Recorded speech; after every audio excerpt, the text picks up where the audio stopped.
ফিরে আসা দ্বিতীয় পর্ব, পরবর্তী অংশ। হোটেল রুমে বসে আছি। ভাগ্যের নির্মম পরিহাস আমাকে একদম স্তব্ধ করে দিয়েছে। ভাগ্যের এই নিষ্ঠুর উপহাসকে আমি কিছুতেই মেনে নিতে পারছি না। এতদিন সে আমার কাছে থেকেও ছিল না, আজ সে আমার কাছে ফিরে এসেও ফিরে এলো না। মানুষটাকে নিজের করে পাওয়ার প্রতীক্ষা আমার যে আজও শেষ হলো না। আমার বুকের কান্নাগুলো অঝরে ঝরে পড়ল। চোখের জল মুছে ফেলে আমি আবার নতুন করে নিজেকে বোঝালাম, সে আমাকে ভুলে গেছে, কিন্তু সে তো ফিরে এসেছে। নতুন আশায় বুক বাঁধলাম। হসপিটালের বেডে শোয়া মানুষটার মুখের দিকে চেয়ে বসে আছি আমি। তার চোখ দুটো বন্ধ, ঘুমোচ্ছে। এখন সকাল 10টা। আমি মেজরের বিছানার পাশে বসে আছি, তার ঘুম ভাঙার প্রতীক্ষা করছি। মানুষটাকে চেয়ে চেয়ে দেখছি। কপাল জুড়ে ব্যান্ডেজ, হাতে পায়ে কাঁধে ব্যান্ডেজ, এছাড়া শরীরের নানা জায়গায় ক্ষতচিহ্ন। চেয়ে থাকতে থাকতে কখন দু চোখ জলে ভরে গেছে নিজেই জানি না। মানুষটা কষ্ট পাচ্ছে, ভীষণ কষ্ট পাচ্ছে।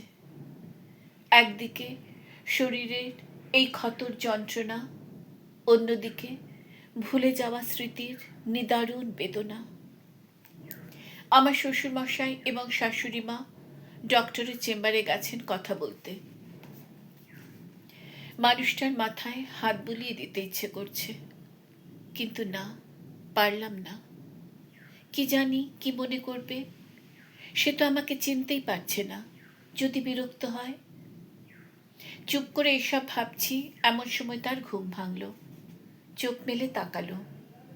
নার্স এগিয়ে এলো, জিজ্ঞেস করলো কি লাগবে। নিজের আস্তে করে বলল, ওয়াটার প্লিজ। নার্স জল নিয়ে এলো। আমি নার্সের কাছ থেকে জলের গ্লাসটা নিয়ে নিলাম। এগিয়ে এলাম মানুষটার কাছে। তার দু চোখ আমার মুখের উপর, ভাষাহীন নীরব দুই চোখ। আমি তাকে জল খাইয়ে দিলাম, তোয়ালে দিয়ে মুখটা মুছিয়ে দিলাম। থ্যাঙ্কস, গম্ভীর কণ্ঠস্বরে বলল সে। নার্স বেগটাকে উঁচু করে মেজর চ্যাটার্জিকে আতশোয়া করে বসিয়ে দিল। একটা প্লেটে করে একটা আপেল এনে আমার হাতে দিল। আমি আপেলটা ছোট ছোট পিস করে একটা একটা করে মেজরের হাতে দিলাম। মেজর অন্যমনস্কের মতো আমার হাত থেকে আপেলের টুকরোগুলো নিয়ে খেতে লাগলো। মুখটা গম্ভীর, দু চোখ আমার মুখের উপর। ওই দু চোখে অসীম শূন্যতা। আমার হৃদয় বিদীর্ণ হয়ে যাচ্ছে। মেজর আমার সঙ্গে কোনো কথা বলছে না, মুখটা অসম্ভব গম্ভীর। আমিও যে কি বলবো বুঝতে পারছি না। খোলা জানলা দিয়ে বাইরের দিকে তাকিয়ে আছে। মাঝে মাঝে অচেনা দুটো চোখ আমায় দেখছে। আমার বুকের ভিতর নিদারুণ কষ্ট, যে কষ্টের কথা আমি কাউকে বুঝিয়ে বলতে পারবো না। যে মানুষটাকে হৃদয় দিয়ে ভালোবেসেছি, যে মানুষটার দু চোখের গভীর ভালোবাসায় প্রতিনিয়ত স্নান করেছি, আজ সেই মানুষটার দু চোখের সেই গভীর ভালোবাসা কোথায় হারিয়ে গেছে। আজ আমার ভালোবাসার মানুষটা আমাকে যে চিনতেই পারছে না। এ যে কি ভীষণ কষ্ট, তা আমি কেমন করে বোঝাবো। আমার বুকের নিদারুণ যন্ত্রণা প্রকাশ করার মতো ভাষা নেই আমার। আমার হাজবেন্ড মেজর বিক্রমজিৎ চ্যাটার্জি ফিরে এসেছে, কিন্তু আমার ভালোবাসার মানুষ আমার মেজর চ্যাটার্জি যে ফিরে এলো না। চোখের জল লুকাতে দ্রুত পায়ে রুম থেকে বেরিয়ে এলাম। জানি নীরব দুই চোখ আমাকেই অনুসরণ করছে। প্রায় 10 দিন পর মেজর চ্যাটার্জিকে হসপিটাল থেকে রিলিজ করা হলো। আমরা দিল্লি ফিরলাম। মেজর চ্যাটার্জির পায়ের ক্ষত না সারা অবধি মেজরকে হাঁটতে অর্থাৎ পায়ের উপর জোর দিতে বারণ করা হয়েছে। তাই মানুষটার জন্য হুইল চেয়ারের ব্যবস্থা করা হয়েছে। দুজন আর্দালি মেজরকে হুইল চেয়ারে করে দোতলায় তুলে দিল। আমি মেজর চ্যাটার্জিকে হুইল চেয়ারে করে আমাদের বেডরুমে নিয়ে এলাম। মানুষটাকে হুইল চেয়ার থেকে নেমে বিছানায় বসতে সাহায্য করলাম। মেজর চ্যাটার্জি সবসময় খাটের বাঁ দিকে অর্থাৎ জানলার দিকে শোয়। মানুষটা আমার কাঁধে হাত দিয়ে হুইল চেয়ার থেকে নেমে খাটের পিছনের গদিতে হেলান দিয়ে বসল। আমার দিকে তাকিয়ে সৌজন্যমূলকভাবে বলল, থ্যাঙ্কস। আমি সামান্য হাসলাম। জিজ্ঞেস করলাম, কফি? Yes please. গম্ভীর গলায় উত্তর দিল, এখন বেলা 3টে বাজে। আমরা ফ্লাইটেই লাঞ্চ করে নিয়েছি। আমি ইন্টারকমটা তুলে কিচেনে 2টো কফির কথা বলে দিলাম।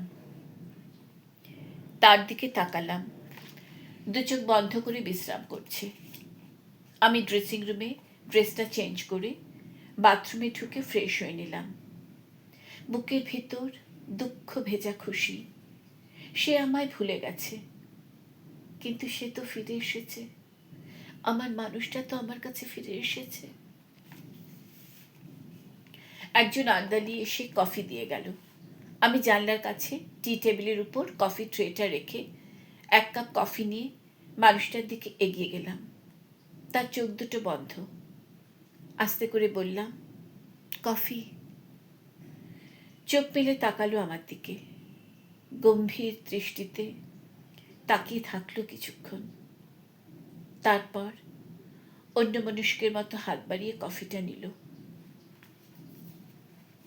অস্ফুটে বলল, থ্যাঙ্কস। আমি আমার কফিটা নিয়ে টি টেবিলের চেয়ারের দুটোর একটাতে বসলাম। এই কাঁচের জানলাটা দিয়ে নিচের লন এবং বাগান দেখা যায়।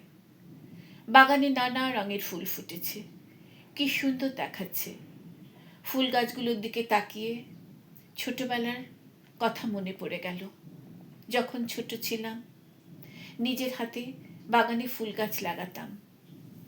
অপেক্ষা করে থাকতাম কখন ওই গাছে কলি আসবে। আর আজ প্রতীক্ষা করে আছি এই শূন্য রিক্ত জীবনে কখন কলি আসবে, কখন ফুল ফুটবে। Gitanjali.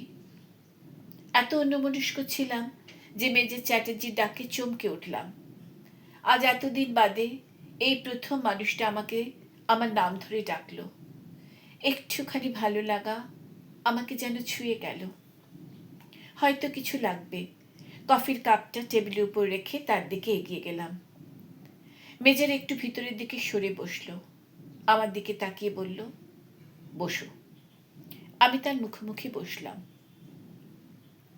Gitanjali, I am sorry, I don't remember you. একটু চুপ করে থেকে আবার বলল, যখন তোমার দিকে তাকাই আমার কখনো মনে হয় এই মুখ আমার ভীষণ চেনা, কিন্তু পরক্ষণেই সব অস্পষ্ট হয়ে যায়। তোমাকে আমি একদম চিনতে পারি না। থামল, ডান হাত দিয়ে মাথাটা চেপে ধরল। I am suffering like hell. Major চ্যাটার্জির চোখে মুখে ভীষণ যন্ত্রণা। আমার 2 চোখে জল। আস্তে করে বললাম, ডক্টর তোমাকে স্ট্রেস নিতে না করেছে। তুমি চিন্তা করো না মেজর চ্যাটার্জি, সব ঠিক হয়ে যাবে।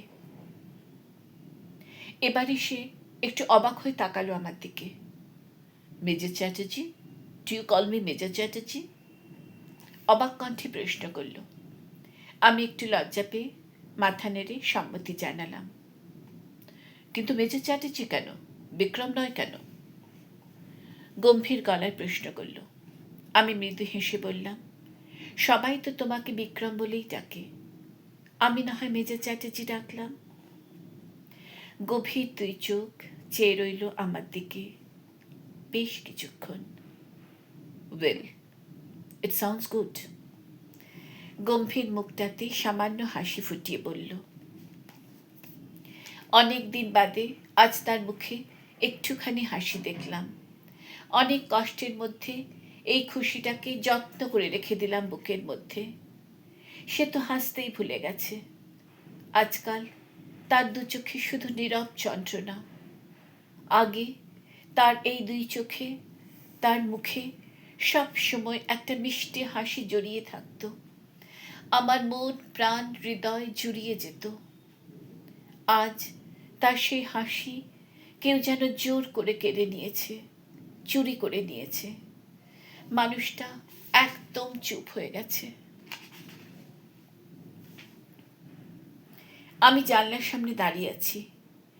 শেষ বিকেলের পরন্ত আলোয় নীল আকাশের লাল আবির স্নিগ্ধ মায়া ছড়িয়েছে চারিপাশে।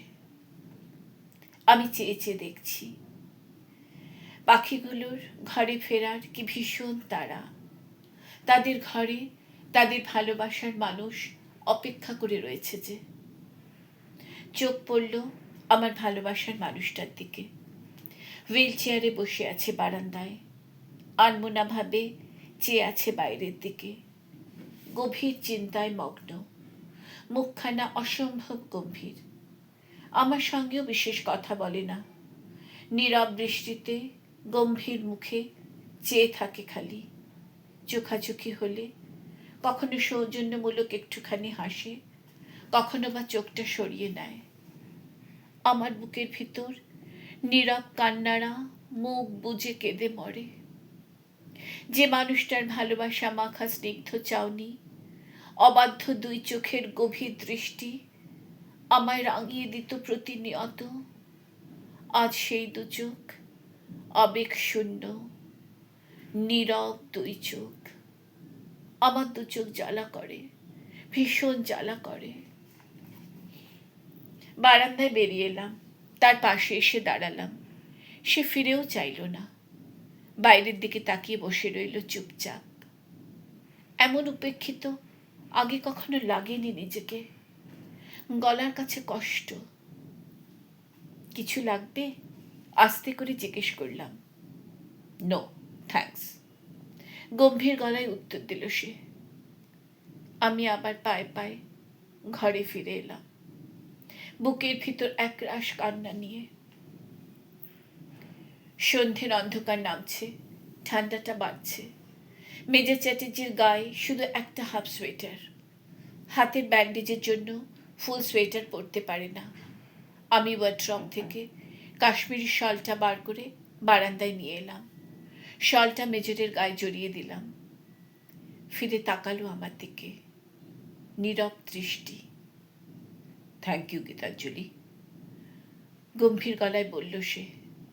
দু চোখে বেদনার কালো ছায়া, আর আমার দু চোখে আষাঢ়ের মেঘ বৃষ্টি হয়ে ঝরল বলে। আবার আরেকদিন।